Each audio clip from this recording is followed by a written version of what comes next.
You already know him. You've seen him in the mirror. Not always, not every day, but in the moments when you chose the easier thing, the safer opinion, the quieter version of yourself, the thing you didn't say because you weren't sure how it would land, that was him. He has your face. He uses your voice. He makes very reasonable decisions. He is not dramatic about it. He doesn't announce himself. He just appears quietly in the space between what you almost did and what you actually did, and then he disappears again before you can look directly at him. Nietzsche saw him coming. In 1883, he looked at the direction civilization was moving, toward comfort, toward optimization, toward the removal of all friction, and he described with terrifying precision the person that system would produce. He called him the last man, not the worst man, not the evil man, the last one, the end of the line, the final form of a species that optimized until it optimized away everything that made it worth optimizing. He blinks. That word, blinks, is doing everything. Not the monster at the end of history, the comfortable one, the one who looks at the abyss and blinks. We are not going to describe the last man from a safe distance, but we're not going to push you into him either. Not yet. You've seen him before. Not clearly, not directly. In the corner of a thought you didn't finish. In the choice you made that you didn't quite look at on the way out. In the moment you realized you'd been scrolling for 20 minutes and couldn't remember a single thing you'd seen. In the conversation where you said what the room wanted to hear and felt afterward, a small specific emptiness you couldn't name. That emptiness has a name. He lives close. That's all we're saying for now. He lives very close.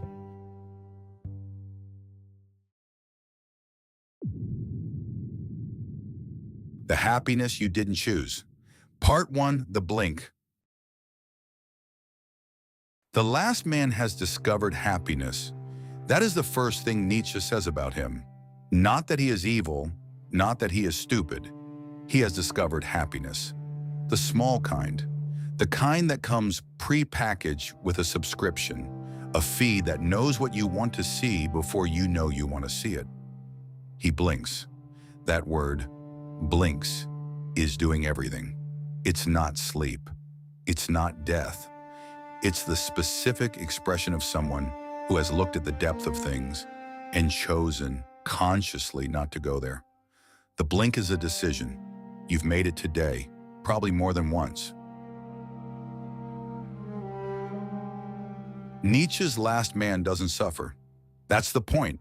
That's what makes him the end point, and not just a bad day.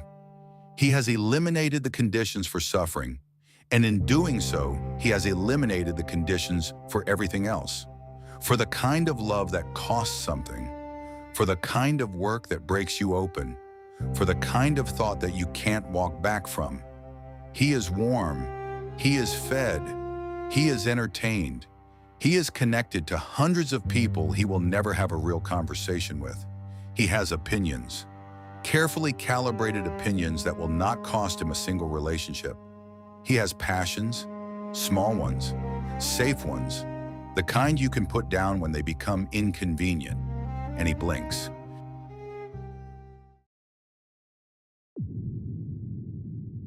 That nod, part 2, the nod. You're watching this video, and somewhere in the last few minutes, you've been nodding, not physically, the internal nod, the one that says, yes, I see this, I recognize this, I understand what's being described here. That nod feels like clarity. It feels like the opposite of being the last man. It feels like you're the one who can see the problem while everyone else is inside it. Here is what Nietzsche would say to that. The nod is the problem. Understanding the last man is not the same as escaping him. Recognizing the cage is not the same as leaving it. Seeing it clearly doesn't mean you've left it. It means you're comfortable enough to look. Let's be precise about what the nod costs you. Every time you understood something and didn't act on it, that's a nod. Every time you saw a version of yourself you didn't want to be and filed it away under, "I'll work on that," that's a nod. Every time you had a thought that would have required real courage to say out loud and instead turned it into something you'd share to see how it landed, that's a nod. Every time you chose the opinion that would cause the least friction in the room you were in, that's a nod. You are very good at nodding. You've been practicing. And here's the part that is hardest to hear. The nodding feels like thinking. It has the texture of awareness. It gives you the sensation of depth without requiring you to go anywhere near it. That nod, that is the last man. Nietzsche described the last man giving a speech about the overman, the human who overcomes, who creates, who says yes to the full weight of existence, and the crowd cheered, not for the overman, for the last man. They said, "Give us the last man. We have found happiness." They were already inside it. They couldn't see the walls because the walls were warm. This is the part that matters most. The last man doesn't feel like a trap. He feels like an arrival. He feels like the place you've been trying to get to. Finally warm enough, finally comfortable enough, finally free from the friction that used to make you feel alive. The cage doesn't announce itself. It just gets quieter. The wanting gets smaller. The risks get fewer. The version of yourself that used to want more stops showing up. And you call it peace.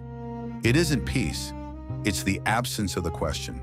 And the absence of the question is the most dangerous thing Nietzsche could imagine.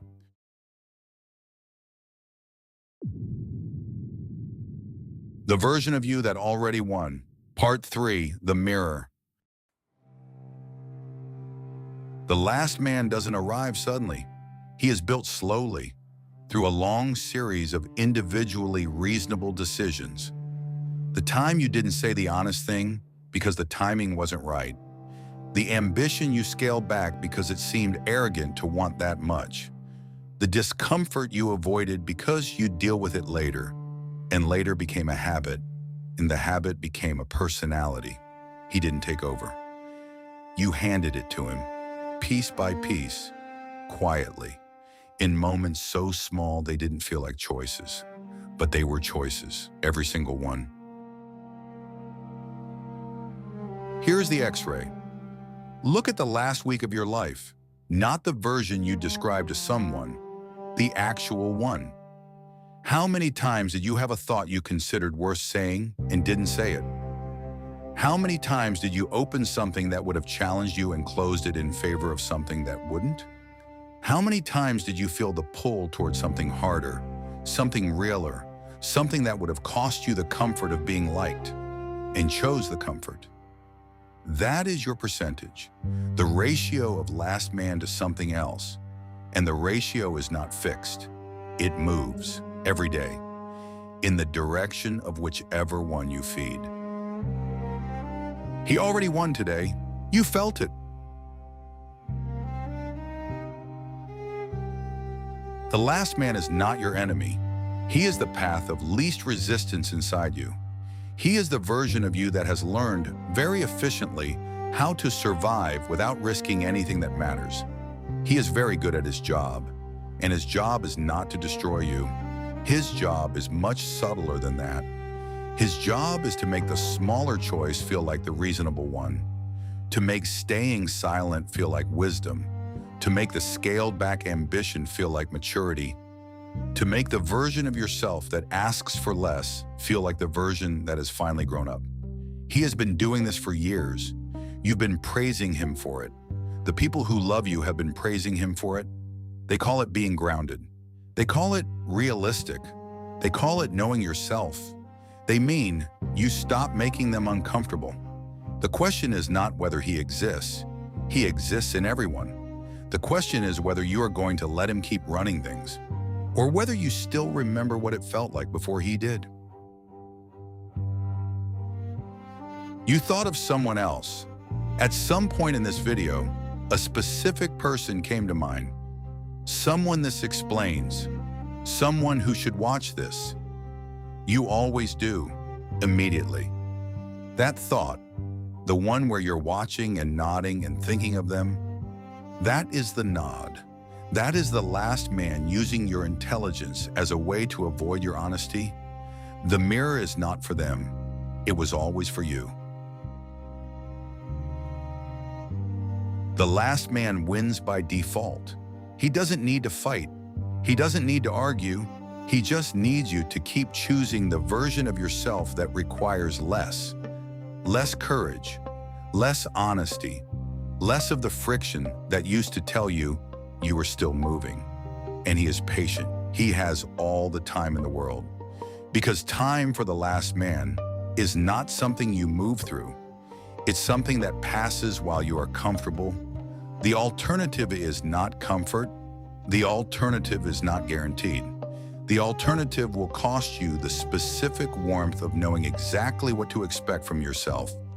But it's the only direction where something real is still possible.